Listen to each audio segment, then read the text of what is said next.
before I launch into the presentation, I would like to thank many people who were involved in this project. Mosaic Ocean emerged in the context of the Getty-funded Ph.D. project, Oceanographic Art and Science, headed by PIs Lisa Cartwright and Nan Renner. And I thank them for their vision that brought together scientists, humanities scholars, and artists to explore this theme in an interdisciplinary fashion. Our team, consisting of Dr. Melody Zhu, Dr. Jules Jaffe, and myself, embarked on a long collaboration, at first mostly on Zoom because it was summer 2020, that culminated in a book chapter exploring the concept of Mosaic Ocean. And later, it culminated in the exhibit that is here at Birch Aquarium. The Jaffe Lab generously shared many folders of images taken by their underwater cameras at the SIO Pier during 2022. The collage that I created for this exhibit consists of selections from hundreds of these amazing images. And the 3D video that plays inside the walls of the exhibit inside here were also created by the Jaffe team. In addition, I thank the entire Birch Aquarium design and fabrication team. Without their special help, this exhibition wouldn't exist. They brought it to fruition. Last, I want to say that my presentation will not address these amazing images or details because it is historical. It is based on years of archival research on the history of Scripps Institution of Oceanography, and in particular, the work of Dr. Easter Ellen Cupp. So without further ado, this is the exhibit that the Birch team helped to bring about inside, if you have a chance to see it. So without further ado, I will present pages from the book of the Unknown Explorer. All right. May 26, 1939. Dear Dr. Cupp, I was referred to you by Dr. Dennis Llewellyn Fox, who I had the privilege of meeting last week at an Explorers Club gathering. We had a splendid conversation about his work investigating color in the animal world. Dr. Fox is visiting New York on account of his recent Rockefeller Fellowship and is using this occasion to raise awareness about the Scripps Institution of Oceanography, or SIO for short. He recounted that recently this institution, entirely devoted to marine research, published a report outlining plans to take advantage of their excellent staff engaged in diverse oceanographic research and their state-of-the-art laboratories to engage with the study of large-scale oceanographic problems requiring systematic data from the sea. Dr. Fox showed me pictures taken by you of the 104-foot schooner E.W. Scripps that the institution acquired last year. He explained how this new vessel will facilitate SIO's explorations at sea and expand its programs. It was in the context of this conversation that he mentioned your work with diatoms, and now I've arrived at the reason for my letter. But first, let me introduce myself. My name is Anna Schwartz. I was born 1920 in Budapest, Hungary. When I turned 12, I received a box camera for my birthday. My first photograph was published in a newspaper, and by age 15, I had developed an obsession with phenomena of light, shadow, and transparency. I'm also an avid naturalist, and I have always admired women scientists as well as adventurers such as Maria Sibylla Merian, who was the first person to observe and document the metamorphosis of butterflies and who voyaged from Amsterdam to Suriname in 1699 to search for exotic caterpillars. Another hero of mine is Jeanne Barré, who was the first woman known to circumnavigate the globe in 1776, disguised as a male valet and botanical assistant to Philibert Commerson, physician and royal naturalist on Louis-Antoine de Bougainville's voyage around the Earth. Incidentally, it was most likely Jean, disguised as Jean, who, when in Brazil, discovered my favorite plant that was later named after Captain Bougainville. In the summer of 1935, I was vacationing and taking pictures in the Hungarian countryside when I made the most unexpected acquaintance. Peter Markham Scott traveled to Hungary that summer to bring new inhabitants to the lighthouse on the Wash, where he has recently moved and where he lives surrounded by wildfowl that he has collected from around the world. Indeed, he returned from Hungary with 15 live geese in crates. He told me about his famous parents, the explorer Robert Falcon Scott, whom I'm sure you've heard about. However, you may not know that his wife, Kathleen, is an accomplished sculptor. In 1910, Kathleen Scott had accompanied her husband to New Zealand, where before he set sail to Antarctica. And after he perished in 1912, she secured the commission to create the commemorative statue erected in London and later in Christchurch.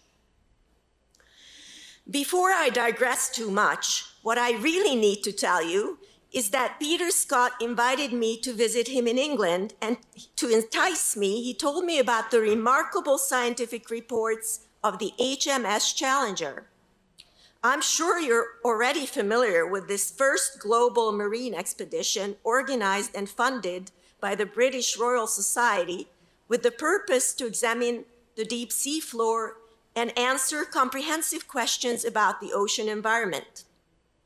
Based on Peter's account, I determined that I had to see the Challenger manuscripts firsthand, and I traveled to London in 1937. I saw disappointingly little of Peter, but on the other hand, I had ample time to pore over the pages of the Challenger report. And this is how I first discovered the microorganisms that have come to enthrall me. The enchanting shapes of diatoms, as well as their adaptation to such varied environments, fascinate me. And I understand that while individually minute, their collective contribution is colossal in the life of the oceans. I was similarly gripped by the sea angel and the sea butterfly. The Limacina halicina, or sea butterfly, is a shelled planktonic snail that is abundant in the southern oceans, together with its predator, the Cleona antarctica, or sea angel. The Limacina halicina is the sole food source of the Cleona antarctica, and thus their existence is intricately linked. The symbiosis of these organisms, as well as their transparency, captivate me, and I want to be the first one to photograph the light coming through their bodies and shells. This is why I've crossed the ocean to visit my cousin, Evelyn Schwartz, who was born and raised in New York. Evelyn is involved in a burgeoning relationship with Wilhelm Stephenson, the famous and controversial polar explorer. Currently, Stephenson is the president of the Explorers Club, and he holds some of the club meetings at Evelyn's favorite haunt, Romany Marie's restaurant in Greenwich Village. This is where I met Dr. Fox last week. I was thrilled to learn from him about a woman scientist who's studying some of the exact organisms that captivate me. I have so many questions that I don't know where to start. Are you familiar with the book, The Depths of the Ocean by John Murray and Johann Hjort? In it, they say that oceanography is a patiently put together mosaic representation of the discoveries made from time to time by sinking instruments and appliances into the deep and bringing to the surface material for examination and study. As someone who's involved in sampling, I would love to know what you think. Please tell me everything about how you collect specimens, what you see under the microscope, and how you represent what you see. I hope you forgive the length of this letter, as well as the multitude of inquiries. Sincerely, Anna Schwartz. August 20, 1939. Dear Anna, thank you for your letter and my sincere apologies for the delay. I have been very busy with my book and I wanted to respond thoughtfully to your inquiries. Since you so graciously recounted elements of your life, I will share some of my history. I was born in Neola, Iowa on Easter Day, March 30, 1904. My father, Joseph, was a contractor, and we moved to Whittier, California in 1910 when I was 6. I attended Whittier College, where I received my bachelor's degree in 1926, followed by a master's degree in zoology from the University of California, Berkeley in 1928. That same year, I moved to La Jolla to begin my doctoral research and rented one of the staff cottages on campus together with my longtime friend, Dorothy Rosenberry.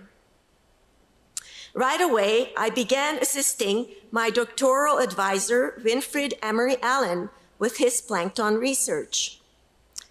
I published several papers on the subject, and in 1934, I received my Ph.D. in biological oceanography.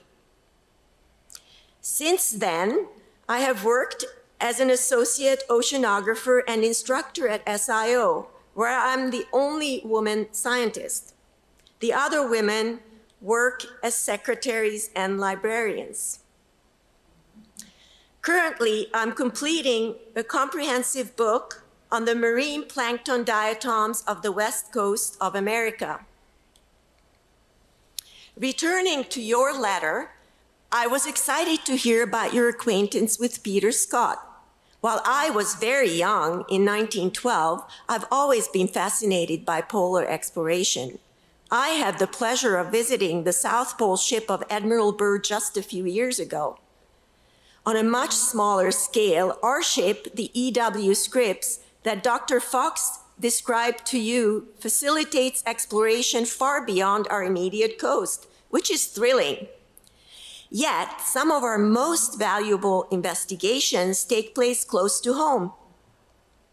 The Scripps Institution has a pier that was completed in 1916, and Dr. Allen has been collecting samples there for about 20 years. I guess when we think of exploring the vast ocean, the metaphor of mosaic makes sense. But it occurred to me that we can only perceive and comprehend mosaics from the proper perspective. When viewing individual building blocks in isolation, the image falls apart. This reminds me of Dr. Ritter's words when Scripps Institution for Biological Research was inaugurated in 1916. Woven through his speech titled, "What the Scripps Institution is Trying to Do," is a consistent plea for a holistic understanding of the web of existence.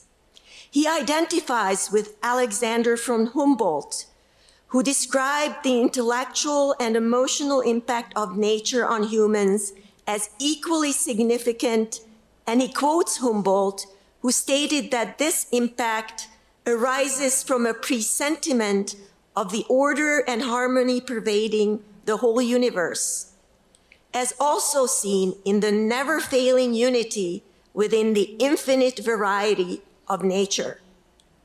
Dr. Ritter warns against the limitations of isolated laboratory science and analysis, making a case for synthesis and the burgeoning field of ecology. He urges scientists in this nascent institution to pursue an enlarged and ideal science, lived chiefly outside of and beyond the narrow walls of laboratory and library and museum and lecture room. He adds that the institution, as well as science at large, must admit to its limiting conditions, and in order to live healthily and grow strongly, it must live in both the small here and the vast yonder. My focus has been mostly in the small here. I sit in the laboratory most of the time and analyze the collected specimens from the vast yonder. My forte is close and precise observation, although I also help with the collection. I keep notebooks with copious records of each haul, and we adhere to strict methods that standardize measurements and documentation as well. However, ultimately, how we observe and record the natural conditions is up to the power of our senses and the adequacy of our words. The process of monitoring the pier population reminds me of film frames that unfold in time rather than a mosaic that unfolds in space. Dr. Allen is working on articles that cover 20 years of research, where he grapples with the complexity of measuring, understanding, and representing natural phenomena with so many variables involved. We attempt to visualize our finding with charts that incorporate several dimensions. They're circular, divided into units of time.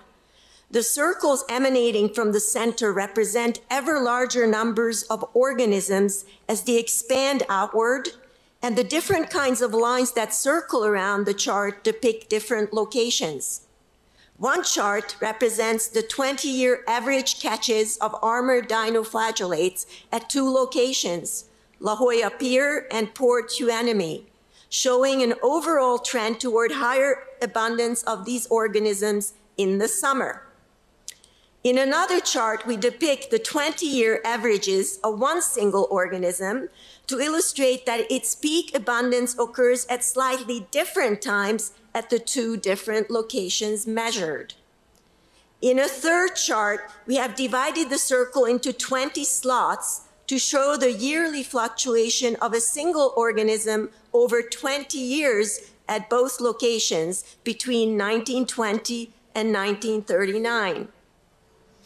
I realize that this letter is growing lengthy, and I'm afraid I've bored you with the details. Before I close, I wanted to tell you that the general consensus is that with organisms as delicate and tiny as diatoms, line drawings provide better representation than photographs. Although for my book, I'm working with both. My secret passion is photography, and I can't wait to ask you about this craft in the future. But I'd better get this off before more days pass and you think I'm ignoring your communication. I'm enclosing a few copies of my drawings as well as some charts and photographs. Sincerely, Easter Cupp, November 7, 1939. Dear Easter, I was so happy to receive your package with all the exciting materials. You inspired me to explore new ways to work with line and light, or I should say point and light. I've taken some of your drawings and redrew them with pinpricks. On one side, these pricks appear as tiny holes that add up to lines, while on the other side, they raise the paper, creating minuscule hills that catch the light quite sculpturally. I'm sending some initial photos here. I took the liberty to apply the same process to one of your photographs of Dorothy, the one where she looks into that handheld mirror. I don't know that it works as well for a shaded photograph as it does for the line drawings, but I got unexpected effect when I peeled back the transparency. The raised surface of the transparency looks like so many tiny water bubbles, creating the image. I also made a collage dedicated to you. It is called Self-Portrait with Diatoms. I was inspired to play with pictures in this way after one of Peter Scott's friends, Emma, introduced me to the tradition of album making that thrived in 19th century England. And I realized that women of the Victorian era had effectively invented the photo collage. These albums were self-representations made for an audience of friends and family. They were often displayed in the parlor so people could leaf through them, while sometimes a more intimate version was reserved for a closer circle. My collage is decidedly less colorful, but I think you will understand the inspiration later. I just hope you like it. My dear friend, I'm afraid I will have to end this letter abruptly, as the most unbelievable events have unfolded recently. At the last Explorers Club meeting, I sat next to Ruth Hampton, who oversees the recruitment for Admiral Byrd's third Antarctic expedition. The man lined up for the job of recording scientific data through photography and typing fell ill, and the expedition needs someone immediately. I received high recommendation from Stephenson, and miraculously, I got the job. It's not going to be easy, as I must disguise myself as a man. We are sailing in a few days. Wish me good luck, and I wish you the same. Sincerely, Anna Schwartz. Thank you. Thank you.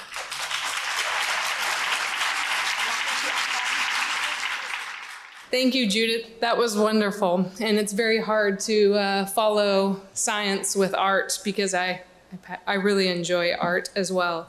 And I hope I can keep your guys' attention as well as I feel Judith kept mine. I'm here to walk you through some history as well, not just the present day. And I want to thank you all for being here. And I'm going to take you on a walk down the pier, and to learn more about the history and the research that's been conducted over the last 100 years.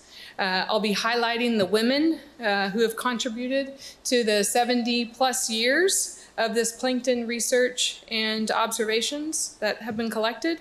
And I just wanted to share a picture of 3 generations that just recently went out when Karina was in town a year ago. She's been back, but this was last year. Anyways, my interest in plankton is not about all the great things that they do, because they're responsible for shaping our atmosphere, our climate, and they provide half the oxygen we breathe, or more than that, potentially, and they are the base of the marine food web. But the thing that I find most interesting about them is that they fit in a group, some of them, a small number of them fit into a group called harmful algal blooms, or harmful algae, and into that group, they can form harmful algal blooms. This means that some of them can produce toxins. If you look on the bottom left here, you'll see that those are toxin-producing algae that are found here in California, our main 3 producers, as we call it. And then the organisms on the right are our bloom producers. I like to break HABs up into 2 groups. I think it helps better understand that they don't all do the same thing, and there's many different things. They're kind of, if you want to think about it, the villains of the plankton world. So they can potentially cause harm to humans, marine life, by producing these toxins, or by depleting the oxygen, having a bloom so large that they deplete the oxygen, and they can even disrupt food webs. Another important part about them is they can impact marine resources and the economy by hitting large aquaculture, and I'll share a little bit more about this, but this is really the interest that I have. My work here has also been working with Mike Latz on the bioluminescent bays of Puerto Rico and St. Croix. I've helped him and NGOs develop monitoring programs to better protect these unique resources. And then one of the things that I work on a lot is the Shore Stations program, which is both a historical program that I'll tell you about in a minute, and then also the new technology of the automated program. And there's what the sensors look like underwater, description or a picture of that. And then I also help with various field projects. I'm a lead on different trip to Antarctica, and then most recently I'm helping with some dye dispersion projects. I help to do the calibration and help with the instrumentation and figuring out all of that because it still fluoresces. And then lastly, I've been a volunteer here at the aquarium for the whole time that I've been at Scripps, so more than 25 years. And I'm awful and I don't report my hours, but I still get in the doors somehow. All right, so I really wanted to highlight the women, the many women who have contributed to this research and have really helped keep the observations going for over 70 years.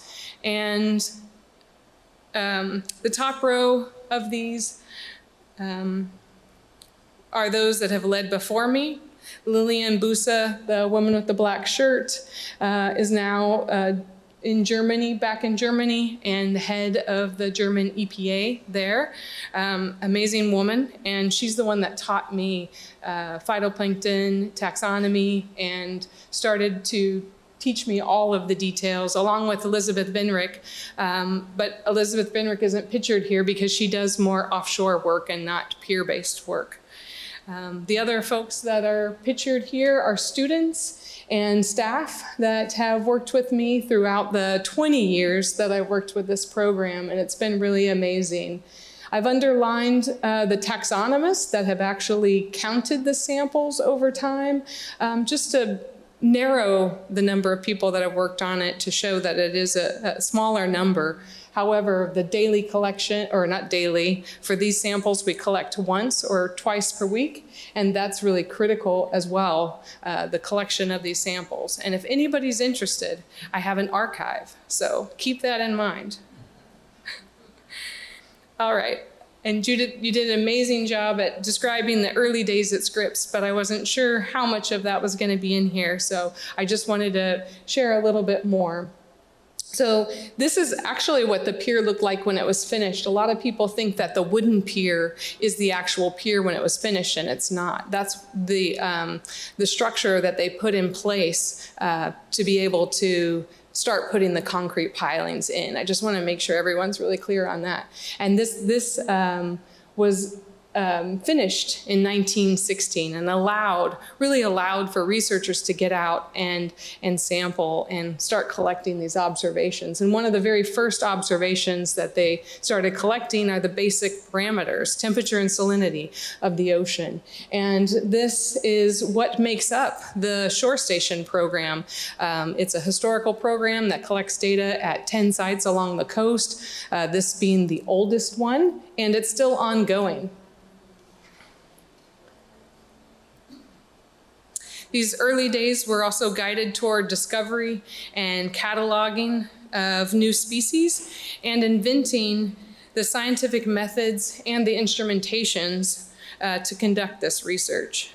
And this is still, even though it seems like something of early days, this is still a critical mission of what we do now in present day research. We try to still find new species, discover new things about them, and develop the instruments to better study them. Alan, shown here with his famous toilet bowl. He has what's called a volumetric tank, which looks like he used a toilet tank.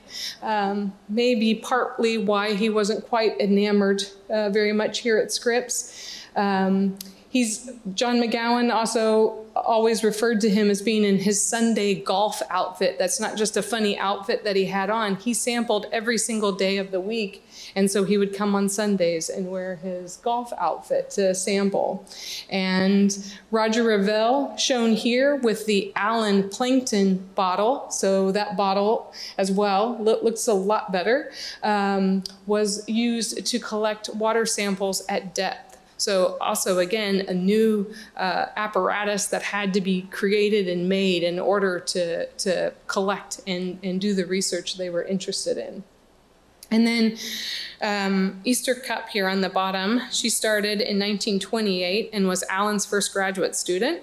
And as Judit did a great introduction to her work and showing you more of that I won't have time for, she was brought in specifically to help with the taxonomic identification and to help organize and put this together because it was a very difficult process, and it is a difficult process. So instead of going through a lot of the what was discovered, I want to share some highlights. One thing that I found really interesting in going through a lot of Allen's papers and his work is that, and he wrote many of them, and he was very wordy, as you could say. And he made many inventions as well. He had papers on those. And his 20-year time series really speaks for itself.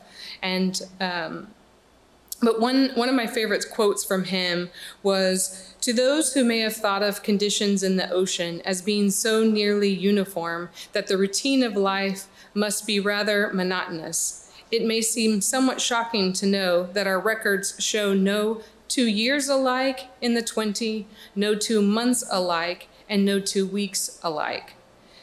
Continual change is the order of nature." And this is actually what made a lot of the early data very complex for them to understand and to analyze. And still, to someone like myself that doesn't do a lot of statistics and math, can be very difficult as well. And I rely on other people to help me with that. Even Cupp stated that there were too many factors that must be considered along with the temperature to make the drawing of conclusions a simple matter, because they were always different.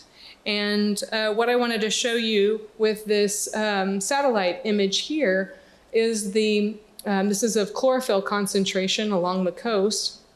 The black dots represent the Cal Coffee grid, which if many of you, which you seem like you're well-known Scripps people, you know the Cal Coffee grid, which is multiple sampling points along out to 500 kilometers. But you can see the chlorophyll concentration changes quite abruptly as you move away from the coast and turns to lighter color, or the darker colors there. And so that productivity is very much limited to the near shore. And Allen noticed that right away, that it was within 50 miles, he said. And this is just some research we did in 2009 showing that using that Cal Coffee grid along with the pier and mean chlorophyll concentration, you can see that decreasing as you move further offshore. And he almost got it right, exactly 50 kilometers. And I might have said miles, I apologize for that. And then I was hoping to share more with you about the current data. Like I said, I've been here quite a while collecting these. It's been a tedious process, not only to keep the data sets together, but then combine them all. And I have spent about 2 weeks intensely doing this so I could finally finalize this data set, and I have done that. So I have only been able to start a little bit of an analysis with our data from 2008 to 2024, which is shown in this blue square here. The diatoms are shown in the top, and I apologize that you can't read the bottom years. Maybe you can, the people on the front row, and dinoflagellate is shown on the bottom. Where Allen's data, all of it is shown in yellow, and that's the 1917 all the way to 1939. And part of what makes this difficult is not all the years are comparable, because he was changing the methods that he was using and trying to better understand how to compare, how to collect these data correctly and how to adequately sample both diatoms and dinoflagellates, which it took them until 1930 really to have comparable methods to what we are doing now. And then the samples that are in white are ones that were collected through the John McGowan program, and Lillian Busa went back and counted those. And the main takeaways from this are mostly what they talked about, that change is highly variable year to year. If you look at the figure on the right, I have the dates going slightly opposite, where the older is on the top and the more recent samples are on the bottom. And what it's showing is the blue is whenever the community is a diatom community, and the red is whenever it's a dinoflagellate. And I have red because of the red tides. And as Judit showed in those original plots, which was perfect, they found that the dinoflagellates were really occurring starting in May and then would recur later in fall. But more recently, what we found is that they can occur in any year or any month within the year. And there seems to be more year-to-year variability than there is a seasonality. We seem to have lost that seasonality, and that's something I'm really interested in understanding a lot more about why that would be. And I always think of it as the extremes that are occurring. So just to show a few more figures about how we're trying to put these data sets together. Allen's early data and Cupp's early data of Lingulodinium polyedra, there are very few samples of those because they were collected from the 1919 to basically 39, so you would only have seen 2 blooms. But this representation that Mike Latz put together using all of the research articles that he could find and reports shows all of the years that we've seen blooms since 2020. This was a presentation that he put together for the large-scale bloom that happened in 2020. And what Allen had noted and observed, even in the short time that he was had seen these blooms occur, was that they happened in a periodicity. For some reason, there was a periodicity to them, about 5 to 10 years. And you can see that here, that they occur for about 5 years, and then they go away, and then they come back.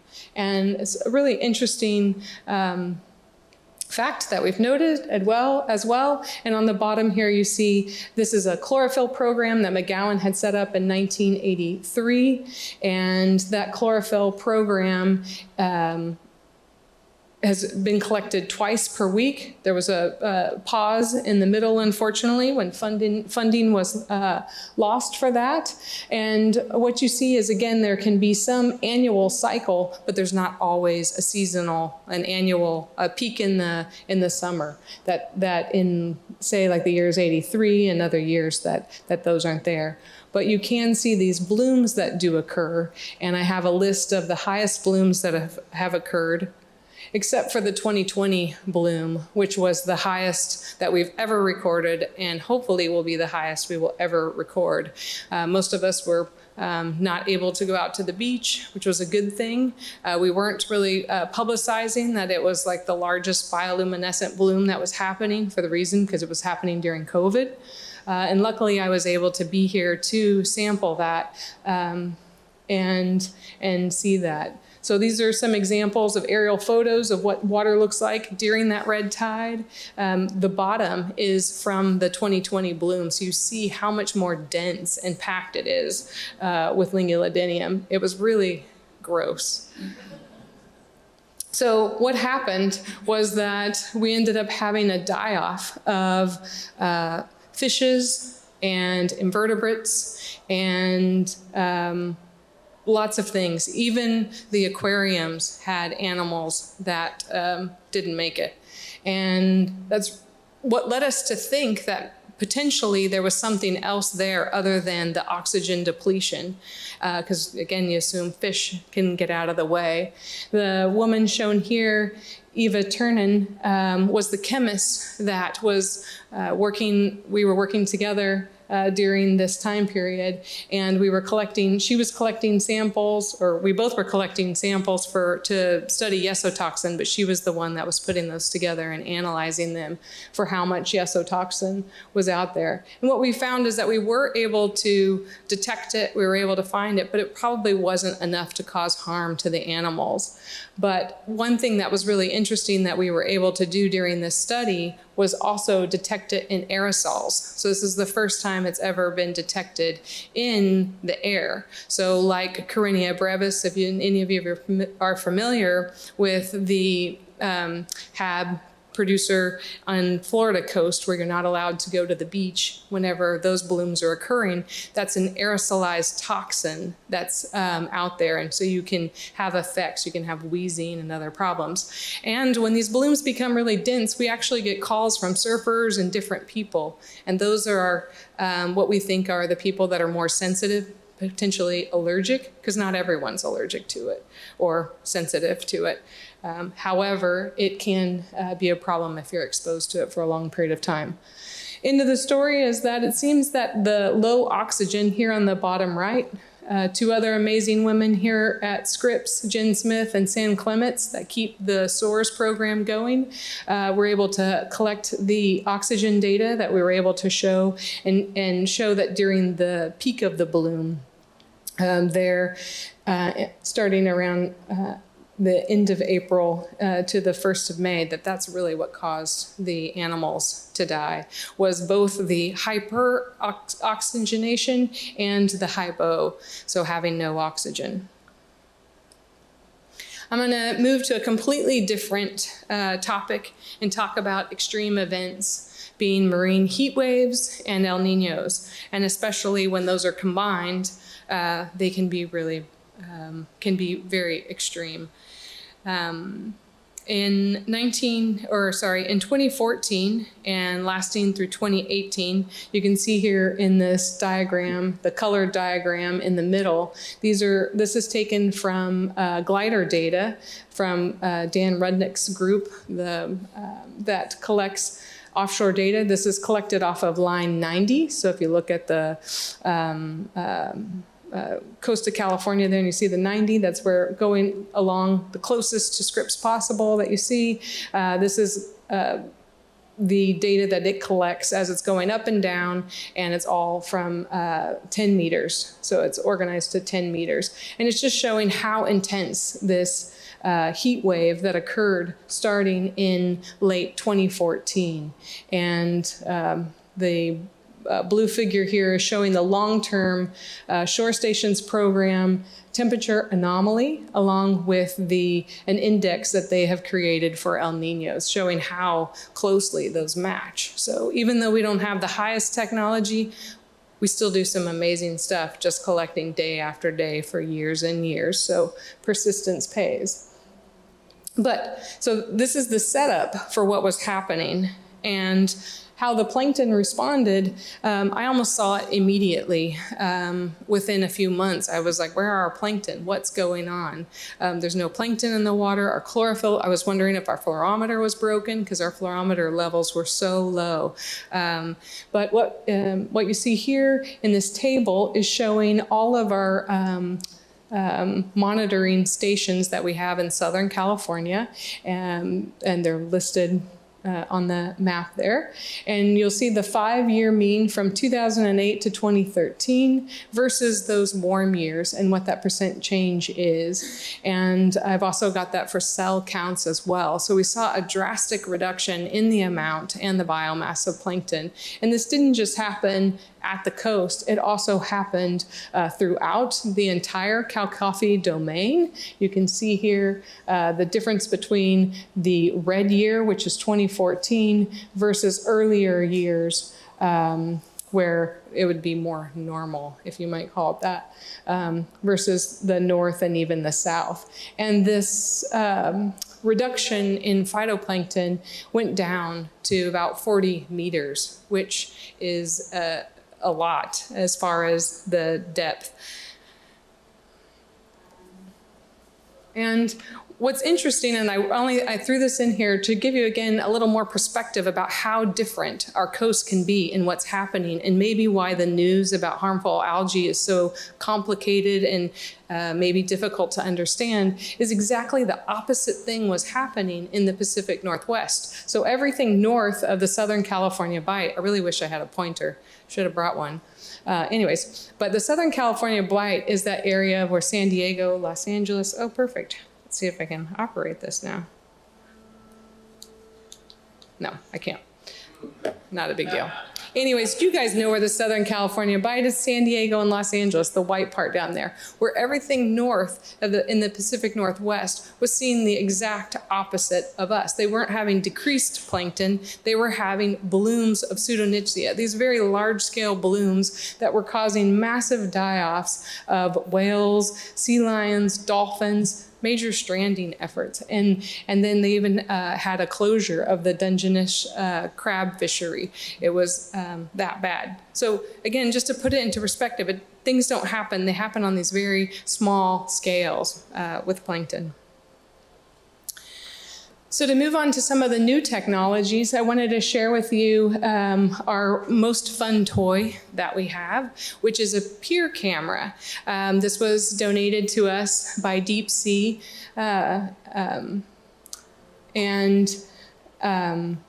the camera is taking images or taking continuous video feed that can give us some idea about the visibility. And people are also using it to look at so they can start to auto-recognize different species and things like that. Kayla put together during one of these blooms, because we see these quite often, where water will intrude. This is over 1 hour, the difference in what you see in the visibility and the amount of plankton and how it arrives. So along our coast. And another cool technology that we have is called the Imaging Flow Cytobot. I thought this thing was for sure going to take my job, but luckily it requires a lot of work and a lot of fine-tuning to make it work. So it might have created actually another job. So good job, robot. But we have 11 stations that are at piers throughout California. And then we also have, one of those is also a mooring, or 2 of those are moorings. And then we have 1 unit that goes out on cruises. And here's a mosaic of the pictures that it takes. And there's multiple pages of this, but this is just an example. The one that I and my group maintain is deployed in Newport Beach. The one here at Scripps Pier, Kasha and Clarissa, again, just trying to highlight as many awesome women scientists out there. This is the one that they keep running out here on Scripps Pier. And this is images that are taken from 3 different months, 3 blooms, and they were blooms, they would qualify for a bloom, and the variety of the organisms that were there. So everything from a dinoflagellate bloom back to a diatom bloom, and then back to almost a single monoculture dinoflagellate bloom. And they are working right now to be able to create automated recognition and automated tools that can show you the HAB species as the samples are coming through every 20 minutes. So it's pretty an amazing feat, and this is just starting. So I want to thank you all for your attention, and be happy to answer some questions. And then I just really want to make sure I note all the funding that we've received over time and that we hope to continue to receive. So if any of you are interested, the QR code up there gets you to our lab website, or you can go the old-fashioned way and look us up. Thank you.